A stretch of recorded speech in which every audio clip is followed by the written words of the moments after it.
ये girlfriend boyfriend ना एक ठो ट्रेंड चल गया, अजब हाल है भाई साहब। एक बात हम आपसे कहना चाहते हैं, मेरे पैसे से अगर आप मोबाइल खरीद लीजिएगा तो अल्टीमेटली इकोनॉमिक्स के हिसाब से उस मोबाइल पर अधिकार किसका होगा? मेरा होगा, क्योंकि पैसा मेरा है।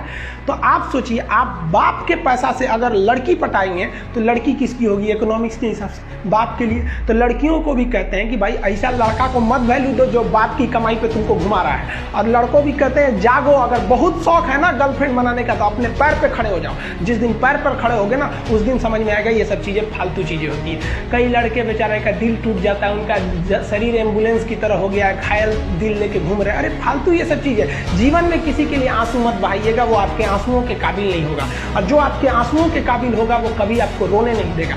दिल टूट गया, गोली मारो यार, प्यार 24 कैरेट का था आपका, उसी की औकात नहीं थी जो खरीद सके। जिंदगी में कामयाब होने के लिए याद रखिएगा, ये मायने नहीं रखता है कि आपने कितना किया, मायने ये रखता है कि आप कितना कर सकते थे। जब लंका में पुल बनाया जा रहा था पत्थरों को जोड़ जोड़ कर सीता माँ को लाने के लिए, तो बंदरों के साथ साथ गिलहरियां भी वहाँ पत्थर भर रही थी। तो इन सब से कितना पत्थर ही उठेगा। एक बंदर आया तो उठा के फेंक दिया गिलहरी को, भाग यहाँ से, तो इतनी पत्थर बीच में ला रही है। तो मर्यादा पुरुषोत्तम राम के पास वो जाके गिलहरी गिरी, तो गिलहरी को वो प्यार से सहलाए थे ना, तो ऐसा कहा जाता है कि इस पे जो निशान है गिलहरी की पीठ पे वो राम जी का है। राम जी ने उस बंदर को बुलाया और कहा कि देखो तुम इतना विशाल पत्थर उठा रहे हो तो तुम्हारा शरीर भी विशाल है। ये गिलहरी इतना बड़ा पत्थर उठा रही है जितना इसकी क्षमता है। तो आप अगर कामयाब होना चाहते हैं तो आप ये मत सोचिए कि आप हमने आज 8 घंटे पढ़ लिए या 8 घंटा हम मेहनत किए। आप ये सोचिए कि आप कितना कर सकते थे। और देखिए, जो सपने देखते हैं उनके लिए तो पूरी रात छोटी पड़ जाती है, और सपने पूरे करने वाले के लिए पूरा दिन छोटा पड़ जाता है। अगर आपके अंदर जिम्मेदारी है ना, तो आप यकीन मानिए आप चैन से सो नहीं पाएंगे।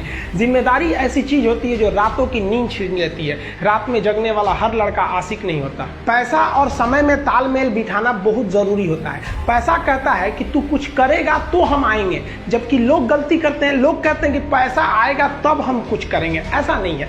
पैसा कहता है कि तू मुझे आज बचा ले, मैं कल तुझे बचा लूंगा। पैसा बेशक भगवान नहीं है और ना ये आपके साथ ऊपर तक जाएगा, लेकिन पैसा जब तक आपके साथ है ना तब तक आपको नीचे गिरने नहीं देगा। देखिए, पैसा जीवन में बहुत कुछ है, बहुत कुछ, लेकिन पैसा सब कुछ नहीं है। इंसानियत मायने रखनी चाहिए। समय के साथ आप कभी खिलवाड़ मत कीजिएगा। दुख की बात यह है कि समय बहुत कम है, लेकिन सुख की बात यह है कि अभी भी समय है। लेकिन समय के पास इतना समय नहीं है कि आपको दोबारा समय देगा। वक्त नहीं लगाइए आपको यह निर्धारित करने में कि क्या करना है, वरना वक्त निर्धारित कर देगा आपका क्या करना है। हम सबकी सबसे पहली जो शिक्षक होती है वो माँ होती है, इसलिए माँ का शिक्षित रहना बहुत जरूरी है। अगर कोई शिक्षित माँ है तो वो कभी भी अपने बच्चे को शिक्षा से दूर नहीं करेगी। मेरा ये हरगिज़ कहना नहीं है कि जिसकी माँ अशिक्षित है उसका बेटा पढ़ा लिखा नहीं होगा। मेरी माँ आज भी अनपढ़ है, आज भी उससे 1 रोटी मांगते हैं ना तो वो 2 रोटी दे देती है। दुनिया की सबसे अच्छा अलार्म जो होता है वो माँ होती है। आप कहिएगा सुबह 7 बजे उठाने के लिए, वो आपको 6 बजे ही उठा देगी और कहेगी बेटा 8 बज गया आपको। इस दुनिया में आपको सबसे बेहतरीन ढंग से जानती है कोई तो आपकी माँ। वो और दुनिया से आपको 9 महीने पहले से जान रही होती है। कहा जाता है कि मेरे नसीब में एक भी गम ना होता अगर मेरी तकदीर लिखने का हक मेरी माँ को मिला होता है। माँ बचपन से पाल के बड़ी होती है। आइए यही ना है छोटका, बड़ा होके क्या बोलेगा? My wife my life. गजब बबुआ गजब। इतना उम्र पे छोड़ दी रहती माई ने तो कुत्ता नोच के खा गया रहता। बड़ा होके कहेगा माई वाइफ माई लाइफ। कभी भी माँ बाप से आप ऊंचे आवाज़ में बात नहीं कीजिएगा, वरना आपको शिक्षित कहलाने का कोई अधिकार नहीं है। और बाप जो होता है ना वो बड़ा खुददार इंसान होता है, कभी बोल नहीं पाता है। माँ तो बोल भी देती है ना, बाप बोल नहीं पाता है। जेब खाली रहने के बावजूद मैंने बाप को कभी ना कहते नहीं देखा। इस दुनिया में बाप से रईस इंसान मैंने नहीं देखा। देखते होंगे कुछ लोग आपके गलत बात का भी जवाब नहीं दे पाते हैं। तो जवाब देने भाई साहब सबको आता है, बीच में माँ बाप का संस्कार चला आता है। और संस्कार बहुत चीज़ होती है। संस्कार यदि आपके अंदर है तो सब कुछ हारने के बाद भी आप जीत सकते हैं। और अगर संस्कार की जगह अहंकार आ गया ना तो जीता हुआ भी चीज़ों को हार सकते हैं।